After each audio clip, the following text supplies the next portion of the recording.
Welcome to Friday Night Football Playoff Edition. 4 state titles up for grabs across the state, and it all gets started tonight. First up in D1, Winnacunnet and Memorial. Let's get right to it. This was the first playoff game for Memorial since 2003. A great season and moment for that program. Crusaders marching down the field on their opening possession, capped off by a 6-yard touchdown run from Mo Alambuwaju, 8-0 Memorial. Later, the Crusaders go for it on 4th and 17. Colin Balalu throws it up for Joel Gomez, making a great diving catch at the back of the end zone for a 21-yard strike. Memorial up 16-0. Then the Warriors respond. Winnacunnet puts a nice drive together. A 3-yard rushing TD by Mason McDonald, cutting the score to 16-6. Winnacunnet scores again before the end of the half. Riley McDaniel airs it out for Jackson McDonald. 21 yards for the score, 16-13 at the half. But Memorial goes on to win their first playoff game in 21 years, 22-13. They'll play Exeter in the quarterfinals.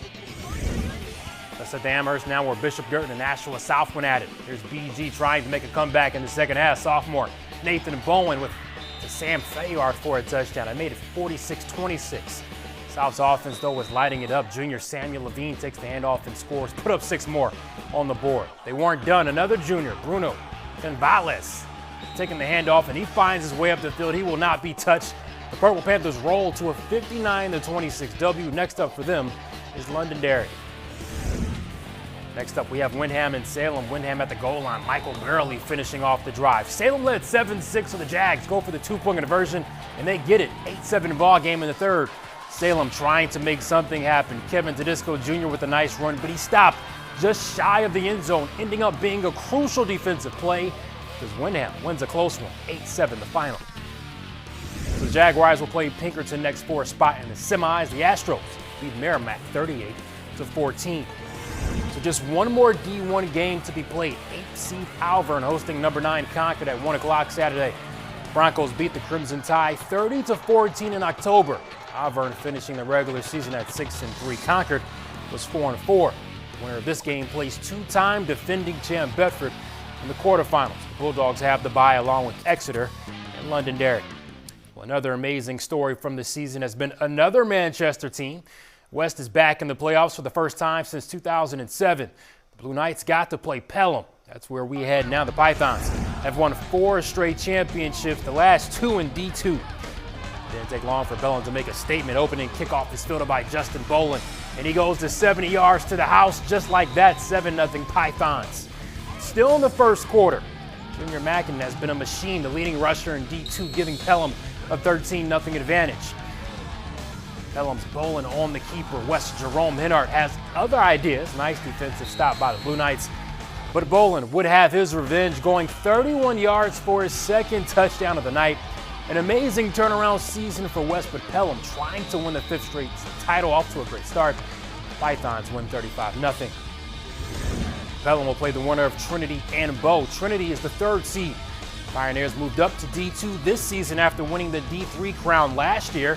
Not a bad first season in their new division, finishing at 8-1. The 6-seeded Falcons enter the playoffs at 5-4. They lost to the Pioneers in the last game of the regular season, 44-7. They play at 5 Saturday in Manchester.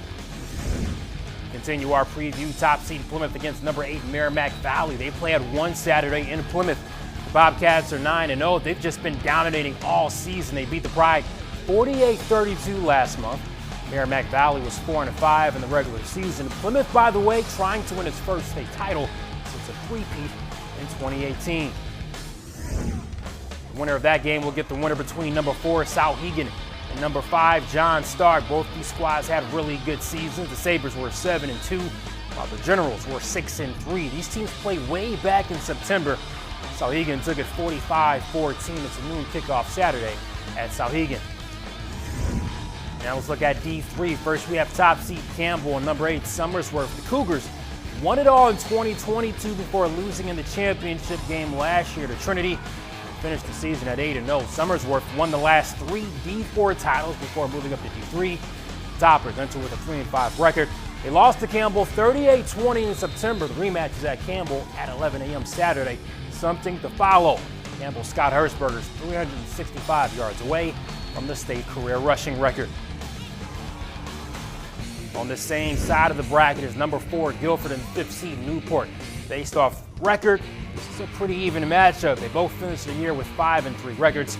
They just played last week. Guilford won 26-12. Newport, by the way, moved up after making the D4 title game the last 2 seasons. The game is at 1 Saturday. Guilford. Next, number 2 Monadnock and number 7 Laconia. Monadnock rolling through the regular season with a 7-1 record. They only lost to Campbell. Laconia finished the season at 4-4. Game time for Saturday is 1 at Monadnock. And our last game in D3 is 3rd seed Interlakes Moultonboro and number 6 Stevens. Interlakes is another one last lost team at 7-1. Lakers' only loss was to undefeated Campbell. Impressive stat with their defense. They've given up just 61 points all season. Stevens has a solid record at 5-3. The Cardinals and Lakers get to it at 1 Saturday at Interlakes. Now to the 4-team D4 field. The top seed is Raymond. The Rams will face number 4 Franklin. The Rams are 7-0, once again producing some explosive offensive performances. The Tornadoes got in the field with a 4-3 record. They lost to Raymond 39-0 in October. They'll get their chance at revenge at 1 Saturday in Raymond. And the final matchup features number 2 Mascoma Valley against 3rd seed Hillsboro Daring. The Royals had the second best record in D4 at 6-1, while the Hillcats were 4-3. Mascoma Valley took their matchup in September, 48-14. A reminder, you can watch all of our Friday night football shows on our website, WMUR.com, and click on sports, or watch on our mobile app.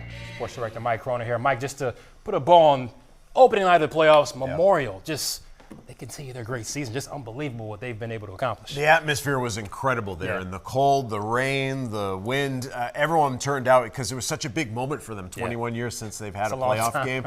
And, congrats to them as their season continues. And